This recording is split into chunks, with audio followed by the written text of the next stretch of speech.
আসসালামু আলাইকুম রহমতুল্লাহ। প্রিয় ষষ্ঠ শ্রেণীর শিক্ষার্থী বন্ধুরা, আজকের এই ভিডিওতে আমরা মূলত আলোচনা শুরু করব তোমাদের বিজ্ঞান বইটির পঞ্চম অধ্যায় অর্থাৎ সালোক সংশ্লেষণ নিয়ে। এই বিষয়টা তোমরা আগে কখনো শুনো নাই, তাই আমি তোমাদেরকে বলবো যে এই অধ্যায়টা অনেক বেশি ইন্টারেস্টিং হতে যাচ্ছে। সো সবাই দ্রুত মনোযোগ দিয়ে পড়ার জন্য বই খাতা নিয়ে বসে পড়ো। গত ভিডিও ক্লাস পর্যন্ত আমরা মূলত তোমাদের চ্যাপ্টার 4 পর্যন্ত শেষ করেছিলাম এবং আজকের ভিডিওতে মনে হয় তোমাদের চ্যাপ্টার 5-এর বেসিক কনসেপ্ট নিয়ে সব কিছু আমরা একসাথে কভার করে ফেলতে পারবো। সো চলো আমরা ভিডিও শুরু করে দিই। তো ভিডিওটি শুরু করার আগে তোমাদেরকে একটা কথা বলি, যদি আমাদের ভিডিওটা তোমাদের কাছে একটুখানি উপকারে আসে তাহলে কিন্তু অবশ্যই আমাদের চ্যানেলটিকে সাবস্ক্রাইব করবে, আর যদি ভিডিওটা ভালো লাগে তাহলে তো অবশ্যই লাইক করবে। সো চলো আমরা ভিডিও শুরু করে দিই। খাদ্য গ্রহণ জীবের বৈশিষ্ট্য তা তোমরা দ্বিতীয় অধ্যায়ে পড়েছ। এই খাদ্য কোথা থেকে আসে তা কি তোমরা জানো? সবুজ উদ্ভিদ ছাড়া অন্য কোনো জীব খাদ্য প্রস্তুত করতে পারে না। উদ্ভিদ নিজে প্রস্তুতকৃত খাদ্য ব্যবহার করে তার দেহের বৃদ্ধি ও অন্যান্য কাজে লাগায়। সবুজ উদ্ভিদ কীভাবে খাদ্য প্রস্তুত করে এই অধ্যায়ে আমরা সেই বিষয়ে জানতে পারবো। এই অধ্যায় শেষে আমরা কি কি শিখতে পারবো দেখো একটু। উদ্ভিদ কিভাবে খাদ্য প্রস্তুত করে সেটা আমরা ব্যাখ্যা করতে পারবো। সালোক সংশ্লেষণের উপর জীবজগতের নির্ভরশীলতা ব্যাখ্যা করতে পারবো। খাদ্য প্রস্তুতে উদ্ভিদের অবদান উপলব্ধি করতে পারবো এবং উদ্ভিদের প্রতি সংবেদনশীল হব। তো চলো এবার আমরা আমাদের পার্ট 1 এবং 2, যেটা হচ্ছে উদ্ভিদ কীভাবে খাদ্য প্রস্তুত করে সেই বিষয় নিয়ে আমরা আলোচনা শুরু করে দিই।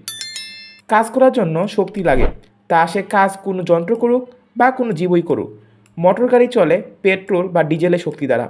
তোমরা শ্রেণীকক্ষের পাখা ঘুরে, এটা কিন্তু আমরা ঘুরে কী কারণে বলো তো? এটা ঘুরে হচ্ছে বৈদ্যুতিক শক্তির সাহায্যে। আমরা যে হাঁটাচলা করি, নানা ধরনের কাজ করি, তার জন্য তো শক্তি লাগে। সেই শক্তি কোথা থেকে আসে? আমরা খাদ্য গ্রহণের মাধ্যমে সেই শক্তি পেয়ে থাকি। এখন খাবারের মধ্যে শক্তি এলো কেমন করে? আমরা জানি পৃথিবীর সমস্ত শক্তির উৎস কী? সূর্য, তাই না? এটা অবশ্যই তোমরা মনে রাখবে, কারণ এটা অবজেক্টিভ আসতে পারে।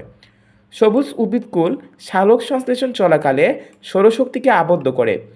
যে পদ্ধতিতে সূর্যের আলোয় সবুজ উদ্ভিদেরা তাদের নিজের খাদ্য নিজেরা তৈরি করে তার নামই হচ্ছে সালোক সংশ্লেষণ। ঠিক আছে?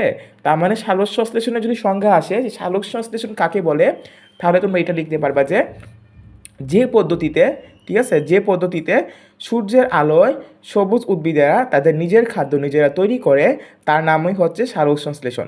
একমাত্র সবুজ উদ্ভিদেরাই কিন্তু এই কাজটা করতে পারে। উদ্ভিদের পাতার সবুজ প্লাস্টিড সালোক সংশ্লেষণে অংশ নেয়। এই প্লাস্টিডের ভিতরে সৌরশক্তি, পানি এবং কার্বন ডাইঅক্সাইড বিক্রিয়া করে অক্সিজেন এবং গ্লুকোজ উৎপন্ন করে। দেখো বিষয়টা কি, তারা কী জিনিস নিয়ে মূলত আমাদের বিক্রিয়া করে? মূল জিনিস থাকে হচ্ছে সৌরশক্তি, পানি এবং কার্বন ডাইঅক্সাইড। ঠিক আছে, এই তিনটা জিনিস মিলিয়ে অক্সিজেন এবং গ্লুকোজ উৎপন্ন হয়। ঠিক আছে, গ্লুকোজটাকে মূলত বলা হয় শর্করা। আমরাই মূলত এই গ্লুকোজেই গ্রহণ করে থাকি। সো এগুলো নিয়ে তোমরা আসলে বড় ক্লাসে উঠলে আরও বিস্তারিত ব্যাখ্যা জানতে পারবা। যখন তোমরা 9-10-এ উঠবা, কেমিস্ট্রি পড়বা, তখন এইসব নিয়ে আরও বেশি ব্যাখ্যা তোমরা জানতে পারবা। সো পাতাকে সালোক সংশ্লেষণের প্রধান স্থানরূপে কেন গণ্য করা হয়? কারণ পাতার চ্যাপটা অসম্প্রসারিত হওয়ায় বেশি পরিমাণ সূর্যরশ্মি এবং অল্প সময়ে প্রচুর পরিমাণে কার্বন ডাইঅক্সাইড গ্যাস শোষিত হয়। আবার পাতার কোষগুলোতে ক্লোরোপ্লাস্টের সংখ্যা অনেক বেশি থাকে।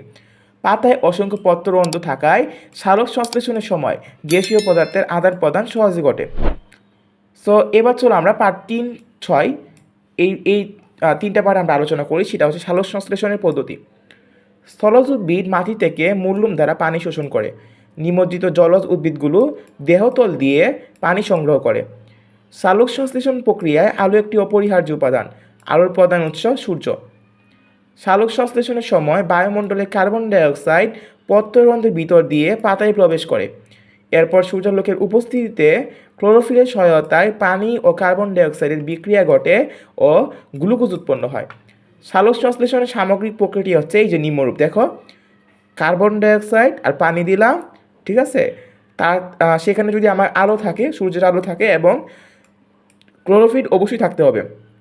ক্লোরোফিল না থাকলে কিন্তু আমাদের সালোক সংশ্লেষণ হবেই না। তাহলে কি উৎপন্ন হবে? গ্লুকোজ, অক্সিজেন এবং পানি। ঠিক আছে, সালোক সংশ্লেষণ প্রক্রিয়াটি দুটি পৃথক পর্যায়ে সম্পূর্ণ হয়। দুটি পর্যায় হচ্ছে আলোক পর্যায় এবং একটা হচ্ছে অন্ধকার পর্যায়। এই বিষয়ে তোমরা ক্লাস 9-10-এ উঠলে জানতে পারবা। এখন এসব নিয়ে বিস্তারিত আলোচনা করার কোনো প্রয়োজন নাই। ঠিক আছে, সালোক সংশ্লেষণে যে অক্সিজেন উৎপন্ন হয় তা নিচের পরীক্ষার সাহায্যে আমরা বুঝতে পারবো। দেখো, সালোক সংশ্লেষণে যে অক্সিজেন নির্গমন হয় তা আমরা এখন পরীক্ষা করব। পরীক্ষার উপকরণ হিসেবে লাগবে একটা বিকার, একটা ফানেল, একটা টেস্ট টিউব, পানি, সতেজ জলজ উদ্ভিদ, হাইড্রিলা এবং একটি দিয়াশলাই। আমাদের উদ্ভিদ নিতে হবে কি? হাইড্রিলা, এটা একটা জলজ উদ্ভিদ। ঠিক আছে, বিকারটি 2/3 পানিতে পূর্ণ করি। সতেজ হাইড্রিলা উদ্ভিদগুলো বিকারের পানিতে রেখে ফানেল দিয়ে এমনভাবে ঢেকে দিই যাতে হাইড্রিলা উদ্ভিদগুলোর কাণ্ড ফানেলের নলের উপরের দিকে থাকে। এরপর বিকারে আরও পানি ডালি যাতে ফানেলের নলটা সম্পূর্ণভাবে পানিতে ডুবে থাকে।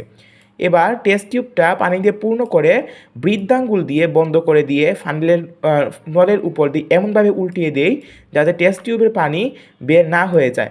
এরপর এসব কিছুকে সূর্যালোকে রাখি।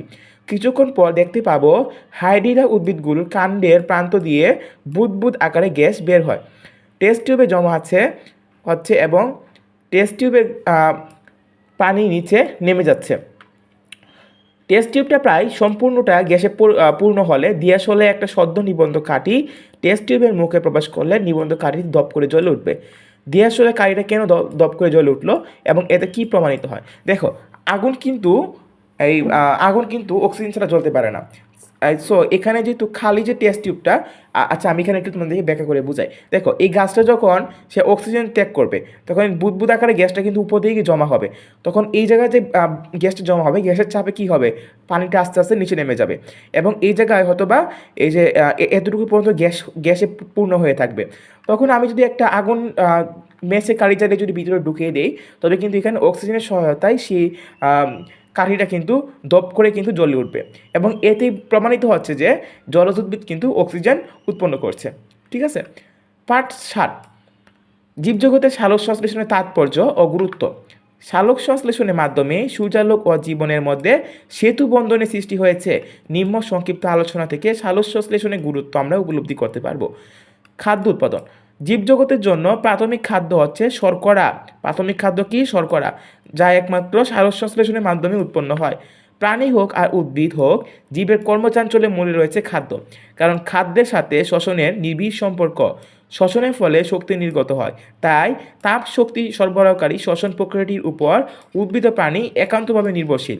এখন যদি বলো যে শ্বসন আসলে কি, শ্বসন জিনিসটা হচ্ছে আমরা যে খাদ্য গ্রহণ করি সেই খাদ্যগুলোকে আমাদের শরীর একটা প্রক্রিয়ার মধ্য দিয়ে, একটা প্রক্রিয়া না আসলে কয়েকটা প্রক্রিয়ার মধ্য দিয়ে এবং জটিল প্রক্রিয়ার মধ্য দিয়ে মূলত খাদ্যগুলোকে শরীরের শক্তি শোষণ রূপে একটা পদার্থ তৈরি করে বা ক্ষুদ্র পদার্থ তৈরি করে, যার কারণে আমাদের শরীরটা সেগুলোকে শোষণ করতে পারে এবং সেগুলোকে দহন করিয়ে শক্তি উৎপাদন করতে পারে।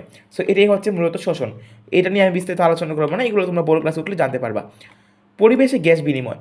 সালোক সংশ্লেষণ প্রক্রিয়ায় কার্বন ডাইঅক্সাইড শোষিত হয় এবং অক্সিজেন উৎপন্ন হয়, ফলে প্রাণীকুলের জন্য ক্ষতিকারক কার্বন ডাইঅক্সাইড শোষিত হয় এবং শ্বসনের জন্য অত্যাবশ্যকীয় অক্সিজেন বায়ুমণ্ডলে সরবরাহ করে পরিবেশকে দূষণমুক্ত করে।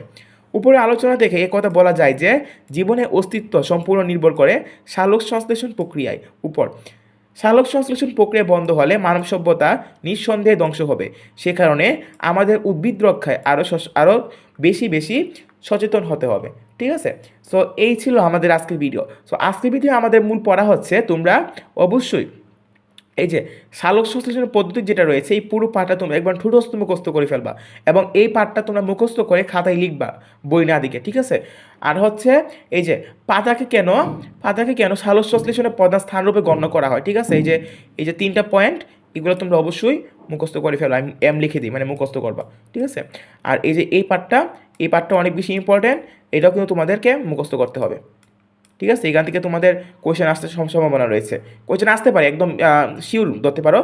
এখন না আসলে বড় ক্লাসে কিন্তু প্রয়োজন হবে। আর হচ্ছে তোমাদের জীবজগতে সালোক সংশ্লেষণের তাৎপর্য গুরুত্ব। এখানে এই যে 3টা বিষয় যে রয়েছে, একটা হচ্ছে খাদ্যর 2টা, আর এখানে পরিবেশের গ্যাস বিনিময় একটা। এই 3টা বিষয় তোমরা মুখস্থ করে ফেলবা। ঠিক আছে, এটা অবশ্যই মুখস্থ করে তোমরা খাতায় লিখবা এবং আমাকে তোমরা কমেন্ট করে জানাবা যে তোমরা লিখেছো কিনা। ঠিক আছে, অবশ্যই তোমরা লিখবা। সো আজকের মতো ভিডিও ক্লাস আমরা এখানে শেষ করব। নেক্সট ভিডিও ক্লাসে আমরা এই অধ্যায়ে অনুশীলনী প্রশ্নগুলো সমাধান করব এবং এর মধ্যে দিয়ে আমরা এই চ্যাপ্টার 5 শেষ করে ফেলবো এবং চ্যাপ্টার 6-এ আমরা প্রবেশ করব। সো আজকের মতো এখানে শেষ করব।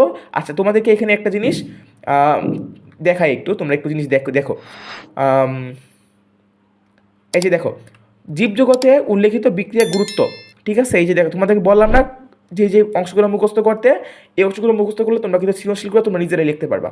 সো এই যে এই প্রশ্নের উত্তরটা কোন দিকে আনবা, তোমাদেরকে দেখাই একটু। যদি আমি পরবর্তী ভিডিওতে এই অনুশীলনটা সলভ করবো, বাট তোমাদেরকে একটু দেখিয়ে দিই। এই যে এখানে যে পার্ট 7 আছে, এই পার্ট 7 থেকে মূলত আমাদের এই কোয়েশ্চেনটা এসেছে, ঠিক আছে? জীবজগতে উল্লেখিত বিক্রিয়া, এখানে বিক্রিয়াটা হচ্ছে সালোক সংশ্লেষণ। আবার উল্লেখিত বিক্রিয়ায় এস কীভাবে তৈরি হয়, সো এই অক্সিজেন কীভাবে তৈরি হয়, এটা কিন্তু তোমাদের এই যে সালোক সংশ্লেষণের প্রস্তুতি যে পার্টটা রয়েছে, এই পার্ট থেকে তোমরা দেখতে পাবা। সো এই ছিল আজকে ভিডিও। সো আজকের মতো এখানে বিদায় নিব। সবাই ভালো থাকবা। আল্লাহ হাফেজ।